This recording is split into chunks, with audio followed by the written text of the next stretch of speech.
First of all, thank you for being with us today for this webinar with Markus Fischer. We have the chance today to have Markus, who has been a client of us for quite some time, I believe over a year now, and has been using his Innobyte to measure the bite force of his patients since then. And he really wanted to discuss and share with us some clinical cases and really interesting fact about how he's using his Innobyte in his daily practice. So Markus, thank you so much for being with us today. And without further ado, you can take over and start sharing your screen. Well, thank you so much. It's a real pleasure. I had a chance to present the webinar in October. And so this is basically a repeat, but I've added a lot more things because I've had a chance to use the Innobyte so much more. So let me just get everything ready here.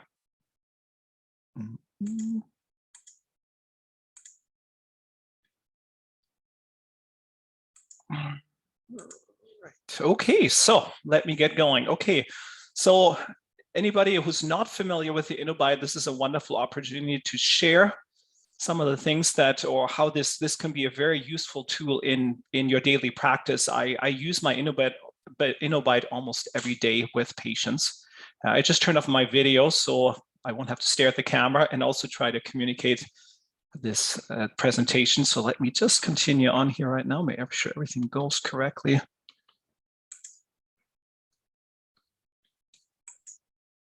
Right, so again, my name is Markus Fischer. I'm a dental technician.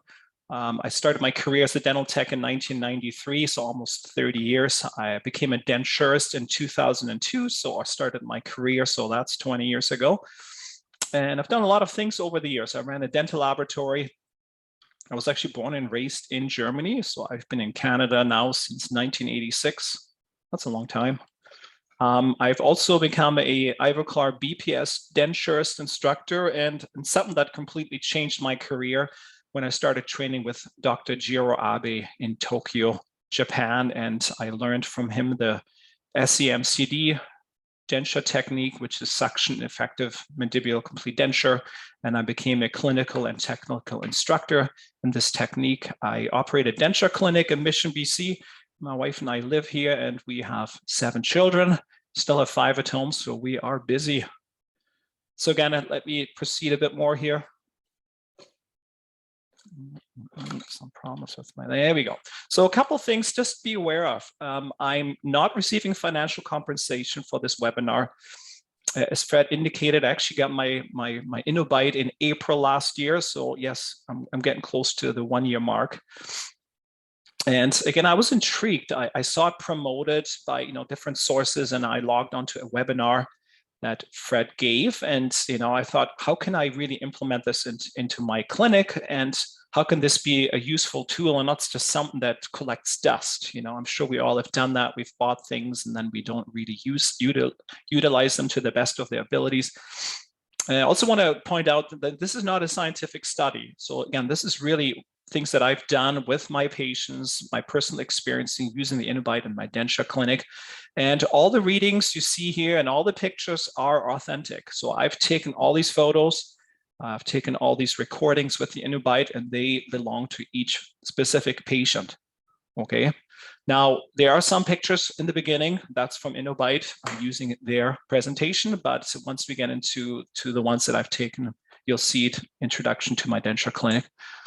All right, so of course, this is a webinar. So as you're well familiar, I'm sure you can, post something in the chat. You can raise your hand. You can leave questions and answers as well, or questions we will try to answer.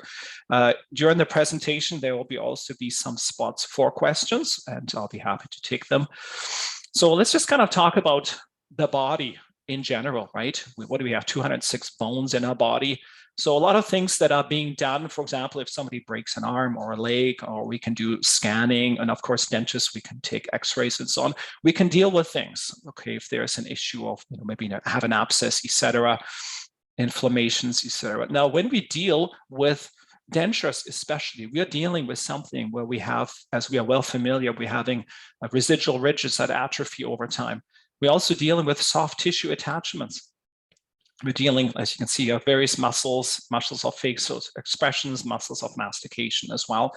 And one thing, of course, we're dealing in the mouth with intraoral lining mucosa, which is sublingual, We talk buccal mucosa, labial mucosa, and we, of course, dealing with the tongue, which is probably the most limiting factor when it comes to a lower denture stability as well. So again, it's really hard. We're relying on things, especially when we deal with patients who maybe have some habits as well. I had a patient in actually this week, and he is a tongue thruster. So he has an anterior open bite, his upper anterior teeth are failing. We're looking at making him a partial, but again, do I just simply create a normal overbite, overjet? Because again, that's one of those things that's very limited. We're dealing with this muscular system that is very challenging and can be so. Now, again, how often do we deal with, we work with patients now, especially when we deal with removable dentures, maxillary and mandibular. And, as we go through the process and the patients say to us, I can eat well, or maybe I can't eat well. And we're looking in the mouth and we're saying, okay, well, these dentures should fit better. I've taken good impressions. They align correctly. I'm looking at, a very, very stable, centric relation is correct here, vertical is correct, but still patients struggle. And sometimes I've been amazed at some patients how much they can actually bite versus some patients who you think with implants now, with not fixed but removable restorations. That's what I work with as a denturist in our province, British Columbia. So it's really important to how can I put a value on something? How can I measure something? And oftentimes, again, we have these non-scientific perspectives or expressions like, well, I think this should be better, or I don't know what's going on here, and why can't you eat better, and where are you at? And when you look at somebody who has dentures, I always say, hey, these patients really have a dental disability, right? They're edentulous, which creates a real challenge. And how can we help with creating a prosthetic device to restore functions, which will never be, as we all know, 100%, which is probably realistically more between 10 and 20% of normal chewing function. So that's why the Innobyte has come in and really made a big difference in my life here. There we go. So historically, now, are there different ways to measure occlusal force or bite forces as well? So here on the left side, this dynamometer, the strain gauges in the center as well. That looks all rather complicated. And the T-scan, which actually I have used in the past. Now the T-scan is a unique device, very good for dentate patients. You can on the screen, you can see there, we can actually locate pressure areas. So very good for patients that have high bites, that have implant crowns added. And actually had used it on one patient several years ago who actually had implant failure, and the oral surgeon was very concerned, and I consulted another dentist. We just want to see if potentially the pressure of the dentures could contribute to implant failure. So that's been my experience. Again, different device. Would it work well for dentures? Would be difficult, because with dentures, again, we have something that moves, right? And so I like the Innobyte because it's a thicker bite fork, and we'll go through that as well, which is soft, is silicone based, and it's easier for patients just to compress. Again, we're not looking at super fine detail in occlusal context. Then we'd shift more to something like an occlusal silk, occlusal paper, or other way of marking the occlusal plane and contacts as well. This is more gives us a gross or a rough idea in general. All right, so again, the Innobyte here, the first patented device on the market, provides scientific recordings of the bite force and the design treatment. It allows, again, treatment plan designs based on the bite force of our patients. So if you can see on the screen here, you actually have two values. It always starts at 0 newtons, and of course, people look at it and this is on. It does. The top reading will always be the highest reading you've achieved, and the second one will always show the current one, how patients are actually occluding. And it has a reset button below that, and you can push on that to restart it again. So, and again, so this is the bite fork. Now, you cannot autoclave this, okay? So we actually use a protective sleeve. This gets inserted into the patient's mouth, and then the patient simply occludes. The Innobyte bite fork is good for about 1,000 bite registrations. And when I take a patient, I usually take 3 recordings, because initially a patient is hesitant, so they will occlude, but they're concerned. And I always say to them, like, you don't want to cause pain. So again, occlude as much as you can, and encourage them to bite on their back teeth as well. And then I'll take a second reading. And by the time they do the second, or even then a third one, I'll say, hey, kind of just bite as hard as you can. Just really close down, clamp on this. And again, the silicone is very resilient, so it will not break, right? And again, what I love about this, it is repeatable. So for example, I've measured myself recently, and am I similar to what I did last year? And of course, my poor office staff all had to go through this, and I've used some of my family members too. Again, I just love the idea of actually being able to measure instead of putting my finger between someone's dentures and say, bite down, oh yeah, that hurts. I can actually now check that correctly and record a value. So here's a video.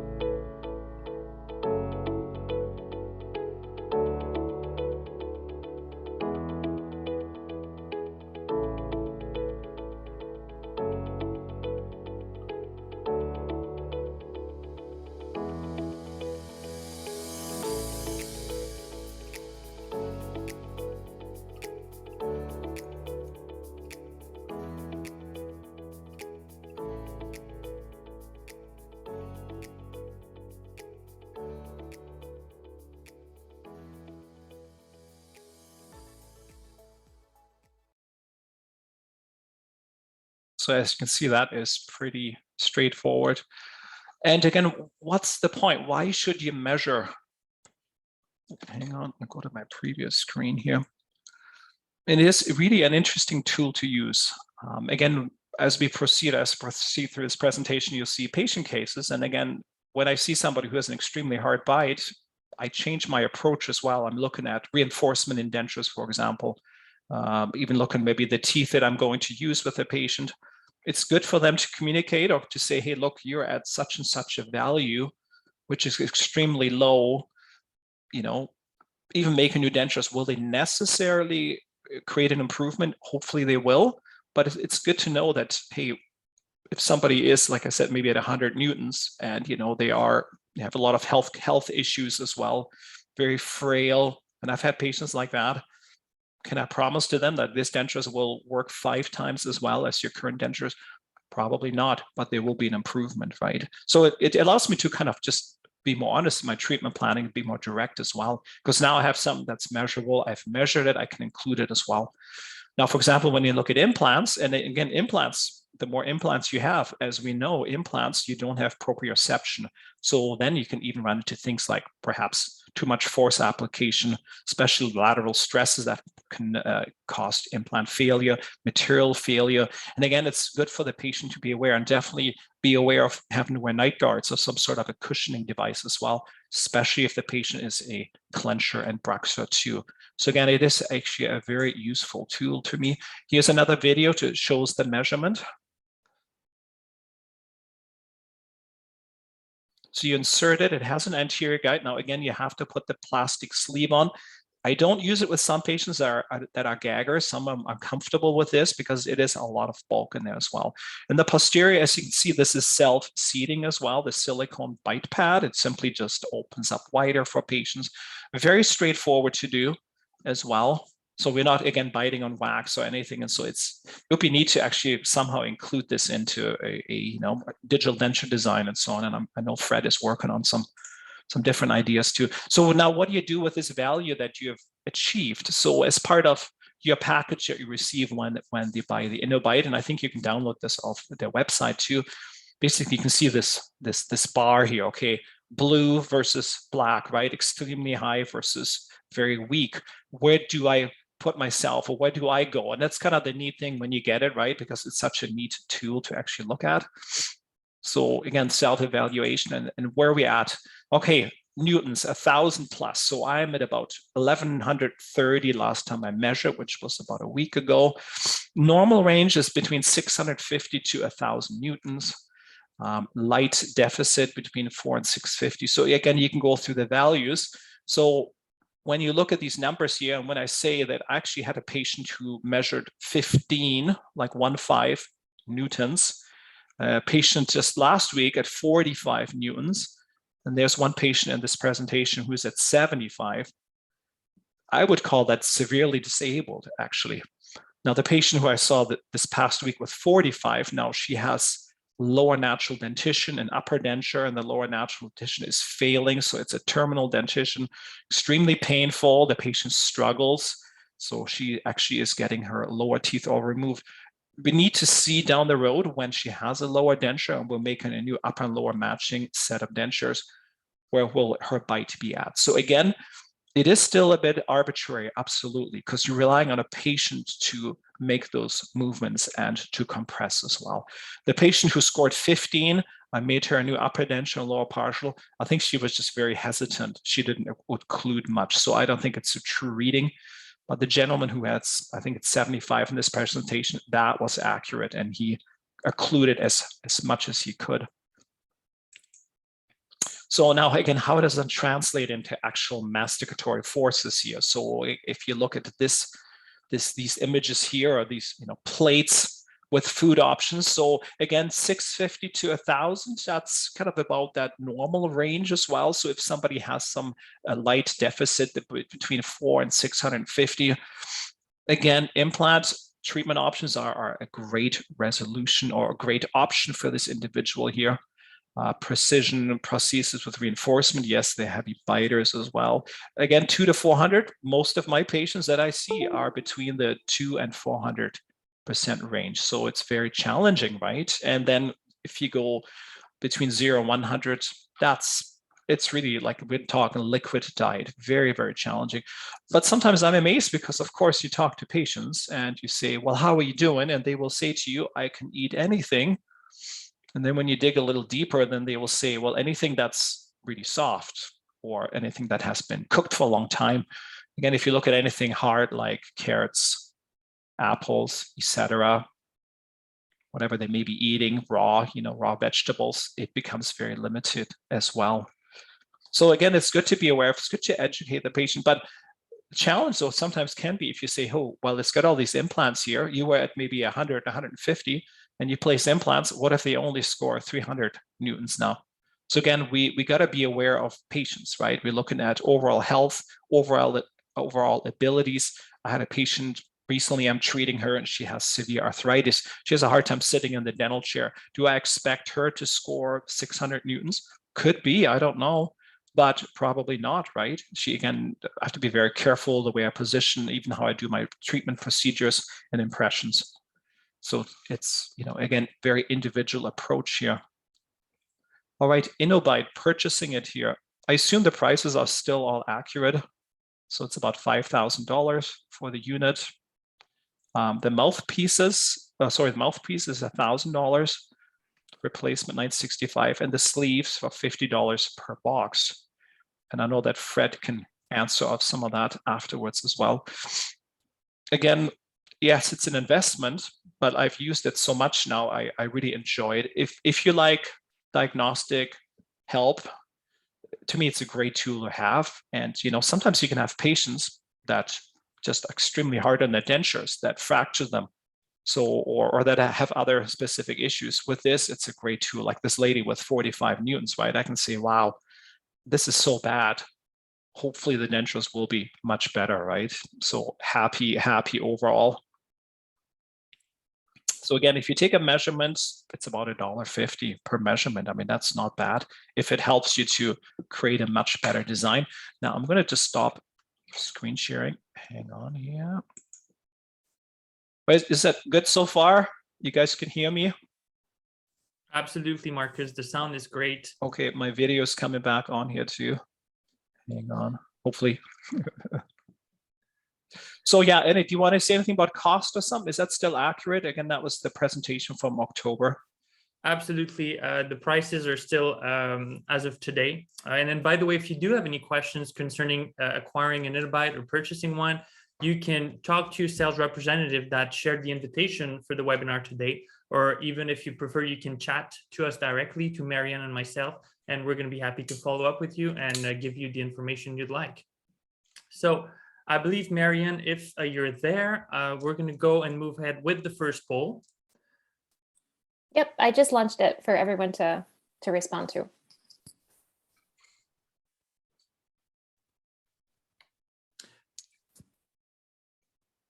Great. So we're getting some answers already. So For the ones that are new on Zoom, the first question is, are your denture patients frustrated that they can't eat anything they want? So you can just select your answer and just submit that.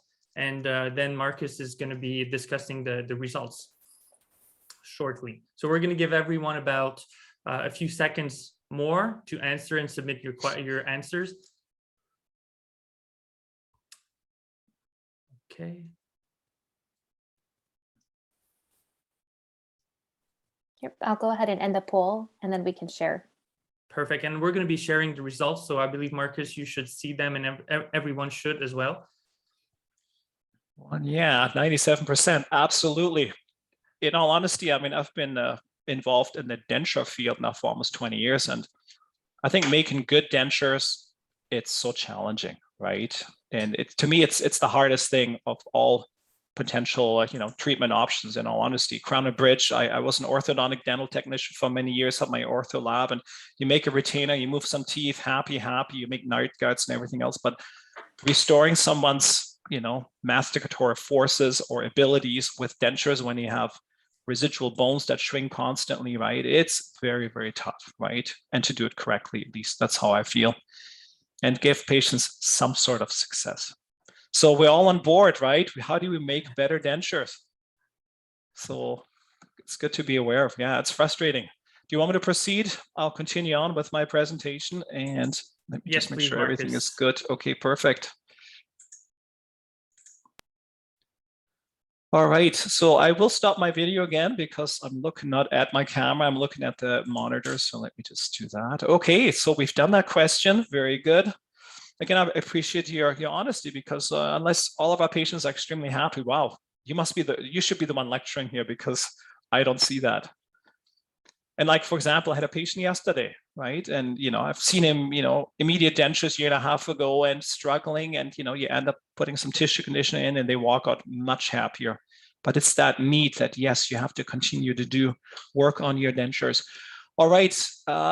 Here's a testimonial from Dr. Paraskin, and he said, with the Innobyte as a new standard, 100% of the night guards I prescribe are now purchased by my patients. Again, a great diagnostic tool. I know here in BC, we can start offering mouth guards and night guards as well. It's a great thing. I mean, obviously, you can see patients that have extreme occlusal wear, and you can say, hey, let me just test. And what's the benefit? Now you prevent bruxism at nighttime, or you will at least help the patient, the individual. So bruxism is least relieved, pressure on the teeth as well. So long-term success for, especially if you deal with crown and bridge work, veneers, etc., right, and implants as well. Really important. Okay. Right, so now again, so this is all now my stuff here. These are all my own images, all my own recordings that I have done here. So I got my Innobyte again in April 2021. I had the bite fork stop working, and I know Fred is really great, and I think there's a warranty on it for years, so they sent me one out really quickly. So just a few little things, but it's all part of getting to know something new. So if you look at these recordings, these are all over 1,000 newtons. So, and there's one 932. So this is all myself, team members here, family members. I think my wife is in here too somewhere. So 1,000, I mean, that is amazing, right? That's definitely above. In some ways, so a concern, right? If you bite that hard, will you crush things? So definitely don't chew on ice cubes, right? As we all know, it will dramatically cool a tooth, and then you can have micro cracks. So definitely be aware of that. And again, look on the top here. Now, again, 1,025. Oh, all of a sudden we got 231. I would say that's definitely going to be an edentulous patient. 672, oh, that's great. That's within that normal range between 650 and 1,000 newtons, and 73. So it wasn't 72. So I'll go through these individual patients here. Go show you some of these images here that I've worked with, or individuals. And I've taken them all here. I got I think I'm at 4 digital cameras now in my office here. I just bought a mirrorless Canon EOS R, and I have a lot of fun with images here, with pictures. Yeah. All right, so this patient, BR, has a complete upper lower denture, partial lower denture, both about 20 years old. And he came in and said, I can't eat well, I need new teeth. As you can tell, the mid slide here, he still had some anterior teeth, some incisors, 3 of them. And you can tell everything is just very inflamed. A dentist removed teeth, and even his partial, if you look at the bottom right picture on my side anyways, you can see there's actually anchor teeth are gone. At least one is gone as well here. So again, I was like, okay, an interesting case. You can also see all that wear in the anterior because, of course, the patient still have those anterior teeth. And as we all very well know, with patients, then when they have natural anterior teeth, they will use them a lot more. They get that proprioceptive feedback. They'll use them probably to bite a lot more than they should and occlude and chew on them. So that's why the anterior teeth are so fractured as well. So again, what's remaining here? We have 2 canines, the last canine standing, and we have a gold crown in the posterior as well. And again, this is my workflow. I use Accunate XD impression material. I use virtual impression materials, PVS as well. And here on the bottom, middle one, I use some Zermac impression materials, some Tropicalgin with neocolloid. Again, I just have fun, right? I use syringe. There's always a 2-step material. Syringe flows beautifully. And then the body material, which is Accunate, or in this case, Tropicalgin. We got great denture outlines. Again, my goal is also, will better fitting dentures make a difference? Is the vertical correct? Do I record centric relation, centric occlusion correctly as well? In my opinion, it does make a big difference, because at least I can say, hey, we've done all this. This should be the best possible dentures that we can create. And if you look at this individual here, his freeway was 8 millimeters at least. So the top picture, top left, that's when he's over closed, right, with the current dentures, opened his bite up, made new dentures, stained them all. It's kind of fun with candle or stains. And you can look at the bottom middle picture as well. You can see a posterior crossbite on the left side as well. So it's just really challenging. Yes, we have those 2 canines clasped now. And this was right at insertion. Again, I took an Innobyte recording right there with the existing. And again, he closed hard, and he told me that was the hardest he could occlude. And then I put the Innobyte in, and right away he closed out, and it was a lot happier, right? Interesting thing, I haven't seen him since. He actually relocated to a different city not too far, and he hasn't come back, and we have reached out. So overall, considering what he had, much better result, right? And again, it's nice to show the patient, look, we've increased, your bite force has increased over 200%. Fascinating. Now, this patient came to see me again a couple of years ago, had extensive, had crown and bridge work done. You can see in the upper right posterior quadrant 1 here, lower, it had multiple crowns as well, a kind of a metal restoration crown in 4-7 space. But the challenge again is, heavy bruxa as well, had a lower partial with keyway precision attachments since the 1980s. Now, what happened, of course, the upper teeth had completely worn the occlusion, which then caused some severe over-eruption as well. Let me just show you that again. So I just looked at the occlusal plane. So when the patient came to see me, now, of course, when you have so much over-eruption, the bone grows downward. Dr. Kelly combination syndrome. So this teeth were very long, very little interarch space. So I'd recommended get new crowns in the posterior, especially in the upper left posterior quadrant. Again, the right wasn't too bad because there was still that molar, right? But the actually dentist was able to reduce the porcelain on those crowns, and we were able to make a partial. Not the greatest partial in sense, there's not that much height. And again, because those upper teeth are extremely flat now, the denture teeth are also flat. But inserted it, I did not proceed with the keyways, extremely hard to accomplish. Plus, actually, one of the crowns ended up being changed as well. So again, take some preliminary impression here, make the partial, inserted it, checked occlusal contacts. And the amazing thing is going from 600 newtons, which is not bad. That's within that normal range, to over 1,000, right? So again, it's hard though, because now you're putting so much pressure on a partial. Important thing for me to be aware of, hey, you put a lot of force on, which means a lot more strain on the residual ridge. We need to do relines in time as well. So it's always good to keep in touch with these patients. This gentleman actually came in just yesterday.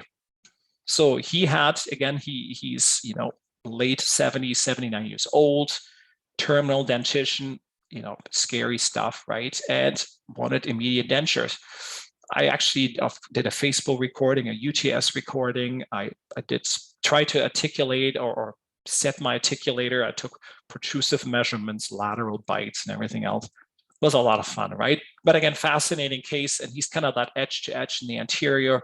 You look at even tooth 2 in kind of that retruded cross-bite position. So made his dentures here. And initially he was at 487. Now we know studies have shown that when patients get dentures from fully dentate to edentulous, retaining about 1/6, so between 10 to 20% of actual masticatory function. He was at 487, went down to 156, and with some tissue conditioner, he's actually at 251. So he's actually doing a lot better. But again, if you look at the scale, if normal is 650, that normal functional range, he's way behind. Yesterday, we were preparing to do permanent relines, and he had an adjustment overextended denture periphery flange. So trim that as well. It'll be neat to actually, when we go to the next step, I will redo the temporary liners he has, place new ones before completing the permanent relines. And at that point, I will actually do Innobyte before and after. So it's again very satisfactory to say to the patient, no, you weren't at 1,000 when you still had your natural teeth. Yes, now you're at like half of that, potentially approximately now. So you've lost 50%, but you never were at full 100%. You weren't at the stage of you're 20 years old, you got all your dentition, probably your wisdom teeth as well, and you have whatever 1,000 you maximum bite efficiency. Those things change as well. Now this is a neat case again. Patient came in. His upper anterior bridge was failing, so all the teeth were removed. Again, made him an upper denture here. And yes, I do immediate dentures, but if the patient is able to wait or at least have a transitional denture, only make a better denture in time. So again, if you're on the bottom left, you can see actually this is the patient. This is how I do my reline impressions. First of all, I will use a impression material, a fit checker. I have a couple of different ones I like to use. So I'll actually check the outline, the border molding. It's very easy to be overextended, right? And this is, of course, a closed mouth reline impression. Then I will add monophase. So I've used virtual materials. And then I use a virtual light body for the tissue impression. And at the end, place a functional pulse down with monophase as well. And they come out beautiful. Interesting though, how often you will see this anterior push through, right? What does that mean with natural dentition? Yes, heavier contacts in the anterior, and it's part of that just habitual jaw positioning. Lower anterior teeth are looking for that contact, biting down. The denture always rotates. We have a bit of space. A wonderful thing, especially that functional pulse down will then fill in. And we'll create that amazing suction. I'm always amazed when I add functional pulse down, so I don't have to carve much in my model. I put a bit of a beading line in, and I mean, the fit is amazing, right? Need to see here again, same appointment, 507 before I did my reline impression, and then afterwards at 672 newtons. So again, that's a third, right? An increase, pretty incredible, right? Now this gentleman I just treated recently, and here, again, had a single upper denture we made, replaced the current, an existing one that was underextended, didn't fit well. He was very happy with the result already, but he came in, and again, he has, 2 posteriors, bottom left, no posterior teeth on the right side, 6 anterior teeth here, and unfortunately, lingual tori or left lingual torus really prominent, some on the right side too, and very large bony prominences in the anterior. You can even see it on the posterior teeth, kind of a sharp edges there. Really tough case, right? So again, I haven't taken my final Innobyte reading with him. I'm just waiting. I've done tissue conditioning, and it's a big transition for this individual. Not easy. So again, I just want to post that again. So again, look at all the values we're looking at here. So let's look at that scale, and where are we at? Are we at 1,000, or where is that patient at? And again, work with them and saying, hey, this is really hard. Yes, new dentures, but there will be there will be many limitations. And if you have certain ones, it's going to make it much harder. It definitely helps with implants and when patients struggle with, especially a lower denture when the residual ridge is so flat, right? So severely atrophied as well. All right, back to question 2. I will just gonna stop my screen share. All right, back. All right. Question 2, I'm gonna launch that right away. It's good to see you again, Markus, with your camera. Wow, thank you. Yeah. So second question, everyone. Again, we'll invite you to answer and submit your answers.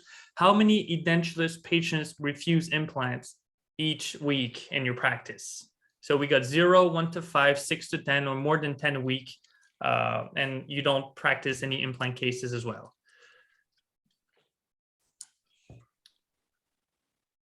So let's have a look. We'll give 10 more seconds for everyone to answer. We're still getting a lot of answers in.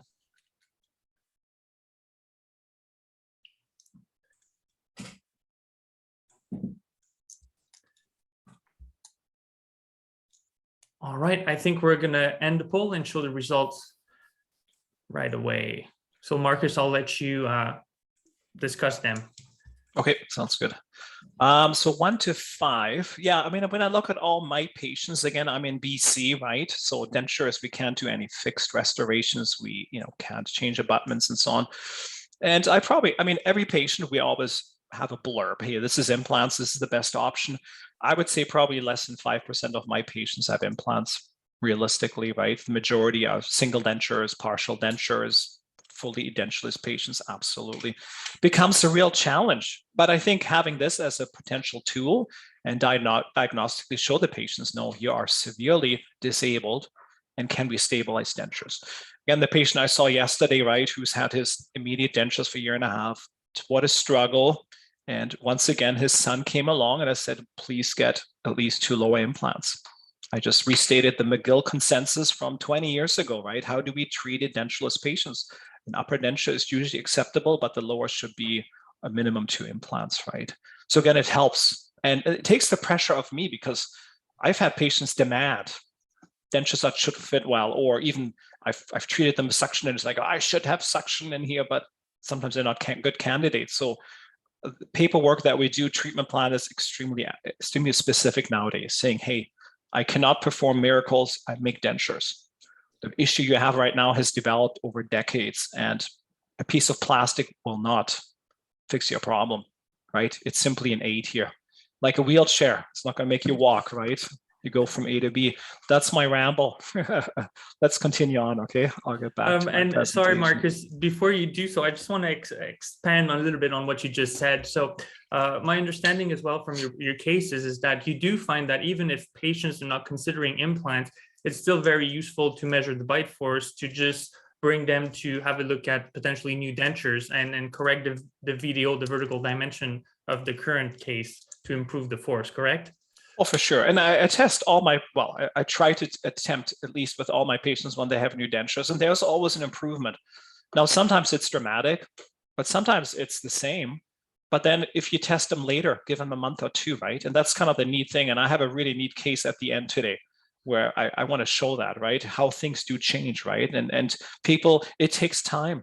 You adjust to something new. It's like, yes, new glasses maybe, or some people struggle with hearing aids, same thing, right? After a while, ooh, look, this is now becoming a benefit. It becomes a new habit, right? We got to retrain ourselves. Of course, as we know, as we advance in age, that's harder to do, right? I do have a patient who's actually 2 patients. One is 95 who had his first set of dentures, and it's a struggle. And then a 97-year-old, upper denture, lower partial, very difficult going from having teeth to no teeth. I can't imagine, right? So is that good? Shall I continue? Absolutely, please. Perfect. I'll go back. All right, thanks for your replies. Again, I'll just shut off my video.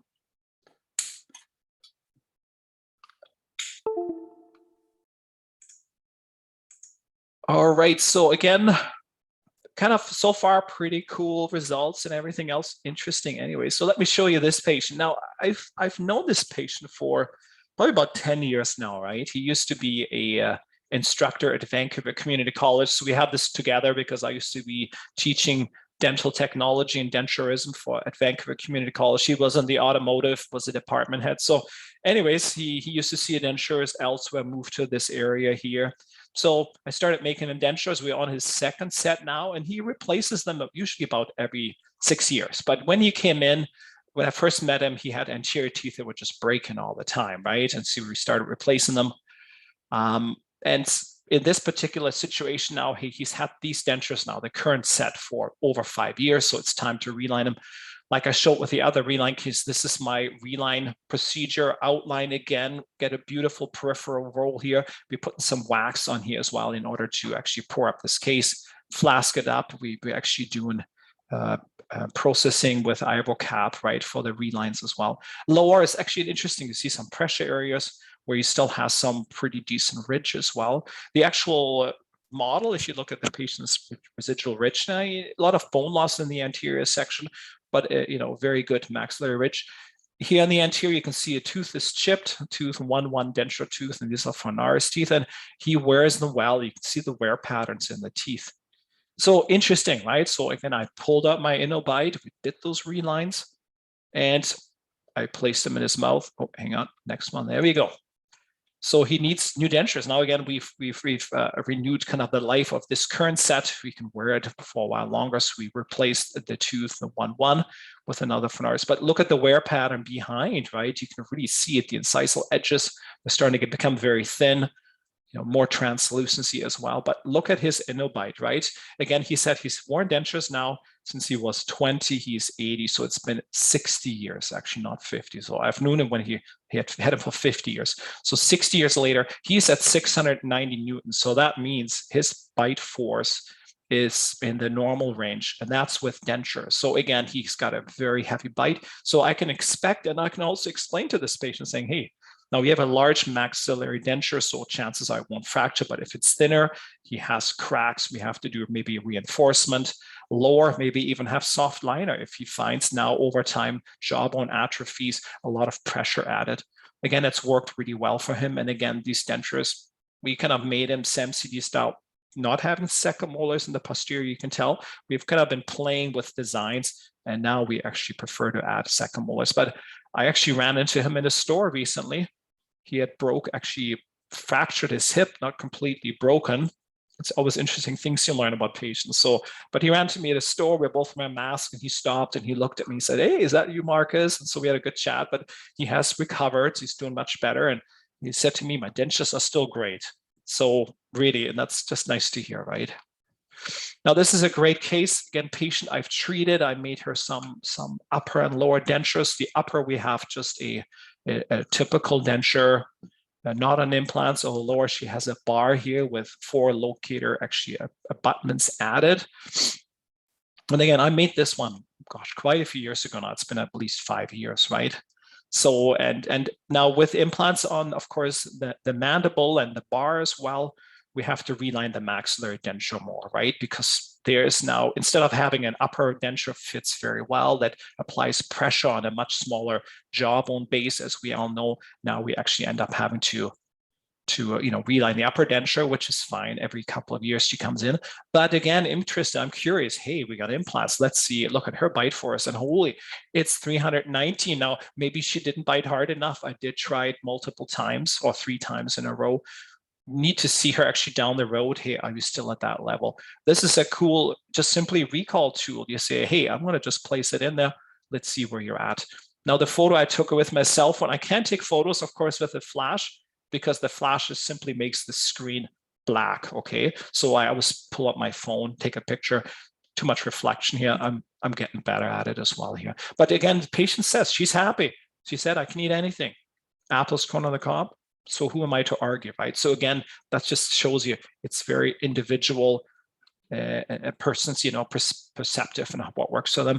Now this patient has, I love her dentition, just beautiful, very nice natural teeth. I love the colors in here as well. 41 years old, came to see me, is missing first molars.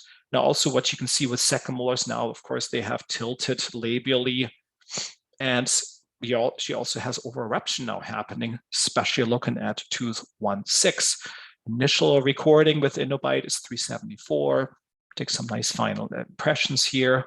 So again, look at the dentate model, right? So you have over eruption, and even probably part of that deflective contacts, and again, missing that shoeing option. So made a cast partial here with some flexible clear one, more aesthetic, right? And just placed 2 molars. And to me, it's just curious, right? And again, I love these kind of cases. I'm only adding 2 teeth. Now we know that, and I'm just going by recall, looking at some of the things when I learned about denture making, that's when we talk about chewing function on the first molar, we're looking at about, I believe, what 60 to 70% of chewing functions happens on the first, or definitely first and second molars together. So very essential to have. So boom, placed it in there. And now we've gone from 374, and this is really the same appointment, going to 535 newtons, right? Again, it's not at 650 or 700 or 800, but again, we have a much greater chewing surface for this individual. You know, check the occlusion on, again, the left side. We even have a crossbite situation here as well. And patient is very pleased with having those teeth back again. Now, again, we also are addressing the over eruption of 1/6 and, you know, again, allowing proper, you know, breaking down of food chewing function, and also avoid a big void where there's food getting impacted all the time. So this is a team member of mine here who was very kind to let me take photos. So again, this individual has a very short arch, you can tell, right? Had orthodontics, had teeth pulled. You can see that the first premolars on the lower are gone. So now we're going with a very short dental arch. Now, short dental arch means how well can you eat. Also, the individual has lingual tori bilateral, again, makes it tougher too. Has 2 crowns restored already.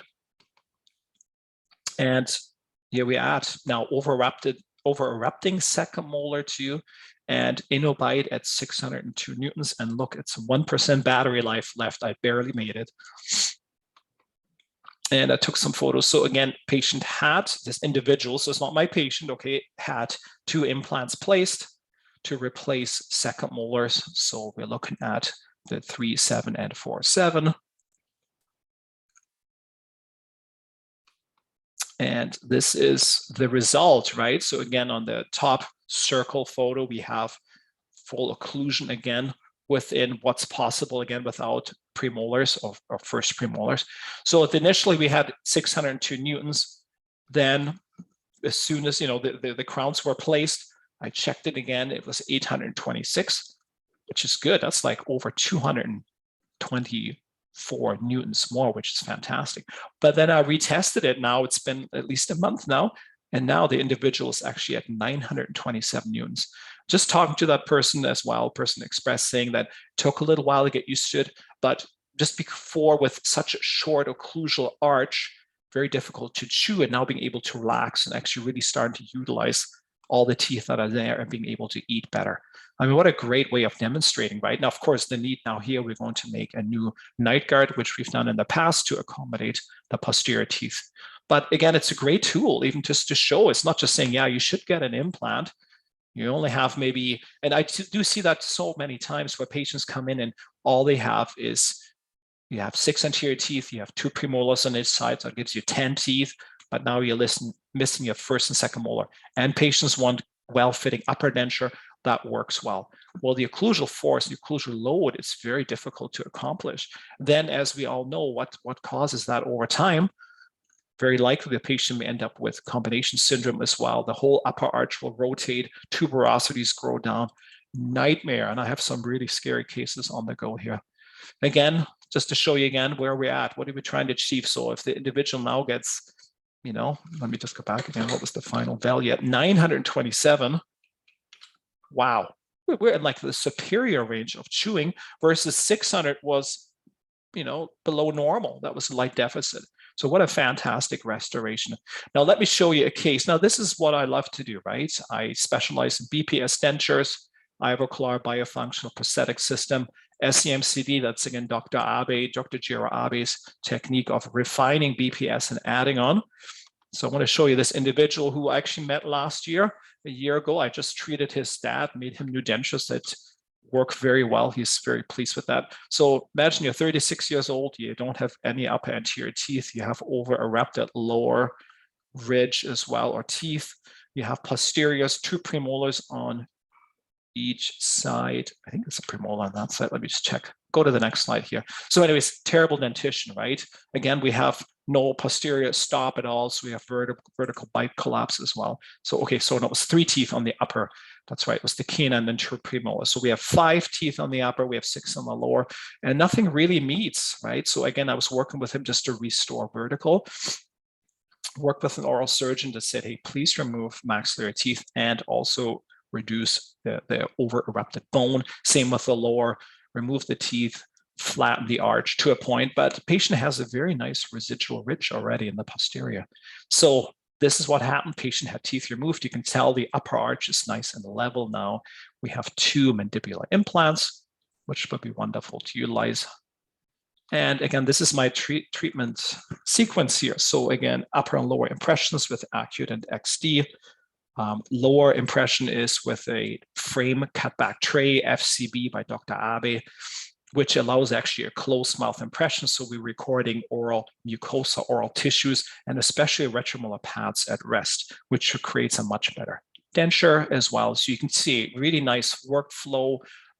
Patient is a tongue retractor. So if you look at the bottom image, and I actually just simply glue locators in here or analogs just to have something, okay? So this is not my final impression by any means. You can tell this is tongue retraction. So you have this large kind of block there as well. So when the patient closes down, the tongue drifts back, right? Or when they open and close. So again, nice impressions here, retromolar pads at rest. From that, I also take a centric tray bite, which is basically, people refer to that as a mush bite too. It just gives me a preliminary relationship of upper and lower jaws together as well. So this is a tropicalgium material I like to use. You can use silicone, but silicone is very thixotropic, very firm, and it will display some of the soft tissues. In this case, it would probably work well because the ridges are very, they're younger, right? Very firm here, strong. And then you can tell, so this is that preliminary model mounted with the centric tray. I then will make upper and lower rims and just fine tune the centric jaw relationship, the vertical, and we want to get centric jaw position correct. From that, we built gnathometer CAD, which is a wonderful set of impression trays for closed mouth final impressions. That way we engage, especially on the lower labial, buccal, lingual mucosa, and really get a beautiful outline. To me, using that technique, BPS, MCD, SEMCD with 2 implants, it's fantastic, right? It gives us the best fitting dentures. So anyway, so this is just for the Asiga Max printed here. Of course, we're ready to go in the mouth. So again, we have white shims that 2 millimeters each thick. So we get a 4 millimeter vertical space. Into this one later on, once the impressions are completed, we can do a pin tracing, which is at the most stable position as well. So again, you see the final impressions with, and again, I do impression copings, and I love to process all my cases. I just did a case recently with 8 upper and lower, and I actually put an insert into each one separately, and all of them clicked in place. So I know my impressions are correct, therefore my process dentures are correct too. Pin tracing, huge, right? Gothic arch tracing as well. I do it with every edentulous patient that I treat who requires upper and lower dentures as well. And again, even in this case, right, a patient has like a deviated path. You can see a nice apex forming, right? But you can see the red, that's tapping points. He's all over, right? So again, recorded at all. We can even see the tongue retraction, copy of the denture, the thicker lingual engagement, use the UTS transfer recording. And actually, it's neat. His jaw positioning, recorded with your occlusal rims, is very similar now to this relationship, which is fantastic. And this is the Gothic arch tracing assembly on the gnathometer CAD. Beautiful. So here we have maxillary and mandibular final impressions. It has try-in dentures ready for processing, and here are the processed dentures. And I thought it came out really nice, right? And again, he's young. 36, my goodness, right? You want to, if you look at the left side, of course, has some facial hair compared to the right side. What a great outcome, right? But most important, we have a focus here, Innobyte, right? So what's the neat thing? So we had 407 newtons at insertion, and then 2 months later, he came back, but he had some problems with the maxillary. Oh, hang on here. I'll close that here. He had some issues with the maxillary denture because, again, he had teeth out, bone shaped as well. So he was at 407, 530. He came in this week, actually on Monday.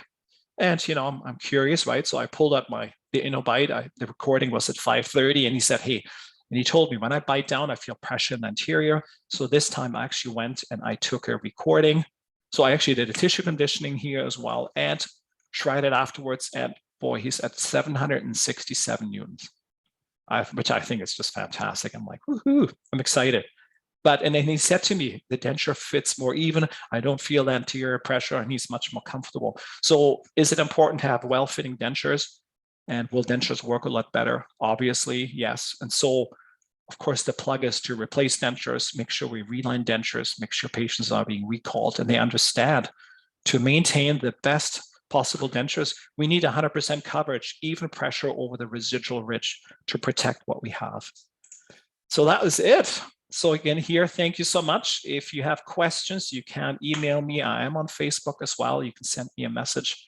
Again, it's fascinating to just work my way through dentures. Like I said, it's an adventure. It's so challenging to create the best dentures possible. And I find Innobyte being such a great tool to use as well. There you go. My video's back on. Okay, excellent. Amazing. I think we have questions or something. That would be great.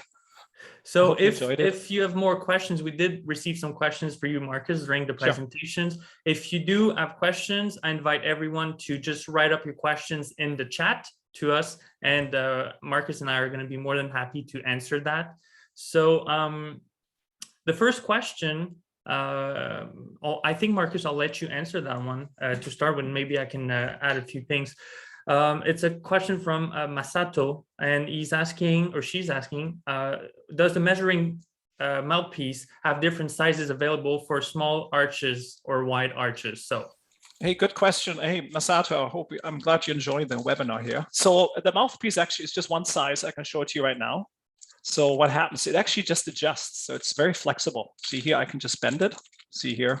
So basically it just fits in a patient's mouth. Once you insert it, I mean, the tongue is in the way, right? And you have these little screens on this side. So basically the cheek will push it in place. I've never had a patient who actually cannot actually accommodate in a sense. And it's not very long. The only issue, like I said, with gaggers, because you have to put this plastic sleeve on top, it may be uncomfortable, right? And then so I don't use it with some patients, but some patients are just amazing, right? You can actually utilize. And again, we cannot unfortunately autoclave it, but that's one of the limitations, right? But anyways, fascinating. I don't have anything else to add. Markus, you did such a great job. So well, thank you. That was the first question we had. Also, maybe Marianne is going to have more questions in the meantime, but I did saw questions concerning the warranty of the device. I believe Markus mentioned it, but everything is covered for 1 full year. So you don't have to worry about anything. If there's anything, contact us directly, and we're going to be happy to assist you. I also saw another questions concerning the cleaning of the device and the mouthpiece. Does it has to be sterilized? Markus, would you like to comment on this? So I don't think you can put this in cold sterilizing solution. I would doubt it, right? So what I usually do, I pull the sleeve off. Okay, I have, of course, gloves on. And then what I like to do, I will actually go to the sink and I just use some soap, hand soap, just warm soap. I'll actually clean it off really well. Now, again, it shouldn't perforate the plastic, but it could. Then I will use basically a towelette, like a disinfectant towelette. I'll just wipe it and let it dry, okay? So that's kind of usually my procedure. I have a special bin here. I keep all my Innobyte stuff in here. About the Innobyte unit, again, you gotta be careful. You don't wanna drop it. Butterfingers are not good. So anyway, so like actually had Fred, we were working on this. I was using some biotext, but I found that the screen after a while had micro cracks. You can see little lines. So even in my presentation, sometimes you saw some images with little lines. So actually Fred was able to replace it. But I would be just really careful, right? So how you clean it. So that's something we're still working on. Again, you don't handle it as much, but you definitely want to clean it and disinfect it. I actually just got some special screen wipes. Hang on, I'll get them for you. Absolutely. And I'm just going to comment on this as well. As a matter of fact, according to Health Canada standard, you really have to disinfect the cable and the mouthpiece in between patients. Obviously, sure, there's going to be a bag on top of it, but the handheld unit doesn't necessarily have to be disinfected as much. It's still recommended to clean it. You can use soap, as Markus was saying, and that's not going to affect the screen, but just be careful if you use some kind of alcohol-based wipes, because that could affect over a long Absolutely. period of exposure the material of the screen and maybe the glossiness of the finish as well. So again, just water and soap will do best concerning that. And actually just got this from Max Sell. So this is actually what they call them the Schiff's e-wipes. So they're very nice afterwards, just to give it a cleaning as well. It actually maintains the shine quite nicely, but I don't think it's a disinfectant cleaner. It's simply just something, keep it nice and clean looking. Because after a while, like I said, we had used by mistake some of that disinfectant. I actually had kind of like a big smudge across and just didn't look so nice anymore. And I like it to look nice, right? Another question we have here is what is the battery life of your device? Again, Markus, I'll let you comment on that first. Yeah, so basically I plug it in, and usually if I don't plug it in again, it's a couple of days, I find. But every so often you pick it up and it's like at 0 or 1, and then I just quickly run. And you can leave it plugged in as well. If you're very busy clinic as well, just leave it plugged in. I don't think it overcharges. You said it shuts off, right, at some point. Yeah. So that's not a problem, but it's like, say, it's not going to run out the same day, right? You plug it in and so on. So right now it's 46, and I've used it multiple times this week, and I haven't plugged it in for a couple of days. So I'm still at 46% of battery life. Exactly. And so as Markus was saying, to get a full charge, you simply have to plug in the wall, the unit. 3 hours will give you 100% battery. And that should last you, depending on how much you use it, between 3 to 5 days of a full battery life. Now, as Markus said, I always recommend to clinicians to just leave it plugged in all the time. That way you're never going to be running out of battery. And we have designed the electronics in a way that it's protecting the battery, so you don't have to worry about reducing the battery life or overcharging it as well. Markus, we just got another question that I want to throw out there. It would be, what would be the fee for the patient? Well, to me, it's just simply part of the treatment planning. Okay. I mean, it's all up to you, right? You know, I know they have, I know there's no fee guide because this is something so different. Do you want to charge extra? I mean, it's just part of your treatment planning. And I mean, my dentures are precision dentures, so I charge more than what the fee guide is automatically. I simply just roll it in. Like, for example, even with our skills or what we do, we, you know, make the Nathometer CADs. We scan all of our final models into we have a 3-shape scanner. We actually scan all of our final dentures as well. To be honest, it's just part of how we make dentures. It's nice for us to have. If there is an issue down the road, we can potentially print temporary dentures. So again, it's just, if you're at the point where, yeah, you're following fee guide and everything else you want to add needs to have a fee code, well, that's your choice. To me, it's just like, hey, I'm not like everybody else. I'm creating the dentures that I make and to the best of my ability, and I will charge accordingly. So that's more my philosophy, right?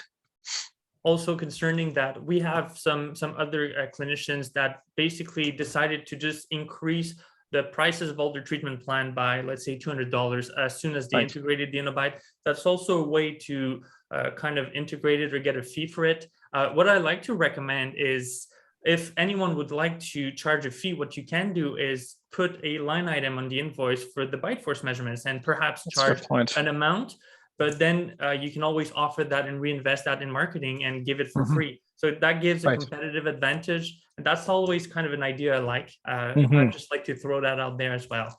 No, that's good. Sometimes we do the same. We do, you know, free treatments, so we add a tissue conditioning for free, but it's nice to list it. Or even extra appointments you've done, and then show the patient, look, you're getting extra value.